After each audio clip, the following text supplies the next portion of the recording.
యోబు గ్రంథము 23:10. నేను నడుచు మార్గము ఆయనకు తెలియను, ఆయన నన్ను శోధించిన తరువాత నేను సువర్ణము వలె కనబడుదును. ఆయన నన్ను శోధించిన తరువాత నేను సువర్ణము వలె కనబడుదును. మీరు చెప్పగలుగుతారండి? ఈ తుఫాన్ బయటికి రాగానే నేను సువర్ణము వలె ఉంటాను అంటే దేవుడికి ఇష్టం లేని కార్యాలు లేకుండా దేవుని సంతోషపెడుతూ ఆయన పైన ఆధారపడుతూ, when he looks at me and you should be like బలా మంచి నమ్మకమైన దాసుడా అని చెప్పగలుగుతాడా దేవుడు? కొన్నిసార్లు ఈ తుఫాన్లో దేవుడు దీస్ ఆర్ ఆల్ టెస్ట్ అనుకోవచ్చు, కొన్నిసార్లు దీస్ ఆర్ ఆల్ పరీక్షలు. ఎలాగుంది మన విశ్వాస జీవితం? మనం ఒట్టి కేవలము భౌతికమైన వాటిని చూసి ఆయనను వెంబడిస్తున్నామా, లేకపోతే నిజముగా హృదయపూర్వకంగా విశ్వాసముతో ఆయనను వెంబడిస్తున్నామా? Do you walk by sight or do you walk by faith?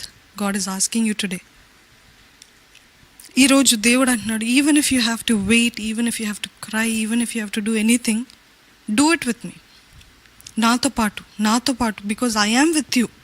నేను నీతో ఉన్నాను, నేను నీ తోడుగా ఉన్నాను, నేను నీతో పాటు ఉన్నాను, ఈ తుఫాన్లో నీతో పాటు ఉన్నాను. So what ever it is, మీరు చెప్పండి దేవునితో ఈరోజు డిక్లేర్, తుఫాను నా దగ్గర నుంచి అన్నీ తీసివేయచ్చేమో కానీ దేవుణ్ణి మాత్రం నా దగ్గర నుంచి తీసివేయలేదు అని చెప్పగలుగుతారా మీరు? Even if the Storm takes away everything that I have, ఈ తుఫాను నా దగ్గర ఉన్న సమాధానాన్ని తీసేయచ్చేమో, సంతోషాన్ని తీసేయచ్చేమో, ఆస్తిని తీయచ్చేమో, బంధువుల్ని తీసివేయచ్చేమో, స్నేహితుల్ని తీసివేయచ్చేమో, నా బిడ్డలు నాకు దూరంగా అయిపోవచ్చు, నా తల్లిదండ్రులు నాకు వ్యతిరేకంగా మారవచ్చు.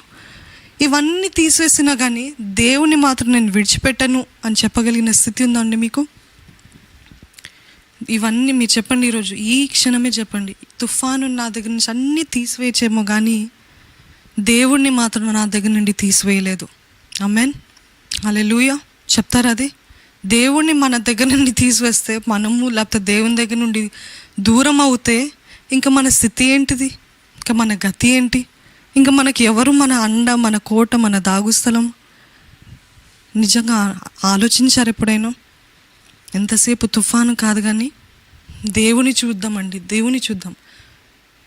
స్టాటిస్టిక్స్ అనాలిసిస్ ఏం చెప్తుందంటే, ఒక వృద్ధుడైనా ఇంకా ఎక్కువ కాలం బ్రతకాలంటే, ఇంకా కొద్ది కాలం బ్రతకాలంటే వాళ్ళతో పాటు వాళ్ళు ఒంటరిగా జీవించద్దంట. ఒంటరిగా జీవిస్తే తొందరగా మరణిస్తారంట. కానీ ఎప్పుడైతే ఎవరో ఒకరు, ఒక వ్యక్తి అయినా, ఎనీ లివింగ్ థింగ్ వాళ్ళ దగ్గర ఉంటే, ఎనీ లివింగ్ బీయింగ్ వాళ్ళ దగ్గర ఉంటే ఇంకెక్కువ కాలము బ్రతుకుతారని చెప్తాడు. అయితే ఈ వృద్ధులు ఒకవేళ వాళ్ళతో పాటు ఉన్న వాళ్ళని అసహించుకున్నా, ద్వేషించినా, తిట్టినా, కొట్టినా, లేకపోతే ఏదో ఒకటి చేసినా ఎవరో ఒకరు ఉండాలంట. మాట్లాడటానికి, చూడటానికి, పలకరించడానికి ఎవరో ఒకరు ఉండాలంట. లేనట్లయితే అది వాళ్ళతో ఉండటం ఎంత శ్రమ అయినా ఒంటరిగా ఉండడం కంటే అదే మేలు అంటారంట. ఒక వృద్ధుడు ఇంకా వృద్ధురాలు ఇంకా బ్రతకాలంటే somebody has to live with them. Not only people, మనుషులే కాదు కానీ ఒక కుక్క అయినా, ఒక పిల్లి అయినా, ఎనీ లివింగ్ థింగ్ వాళ్ళతో ఉంటే, అంటే వాళ్ళు పట్టించుకోవడానికి, వాళ్ళు కేర్ చేయడానికి, లేకపోతే వాళ్ళు చూసుకోవడానికి ఎవరో నాతో ఉన్నారు అని ఆ ఫీలింగ్ ఎవరికైతే ఉంటుందో వాళ్ళు ఇంకా ఎక్కువ కాలం బ్రతుకుతారంట. ఈరోజు మిమ్మల్ని అడగాలనుకుంటున్నా, కేవలం ఒక మనుషుడు, ఒక జంతువు, ఒక కుక్క, ఒక పిల్లి, లేకపోతే ఏదో ఒకటి మనతో ఉంటే, మనం ఎక్కువ కాలం జీవిస్తే, గమనించి చూడండి, దేవుని సన్నిధి మనతో ఉంటే ఇంకెంతకాలం జీవిస్తాం?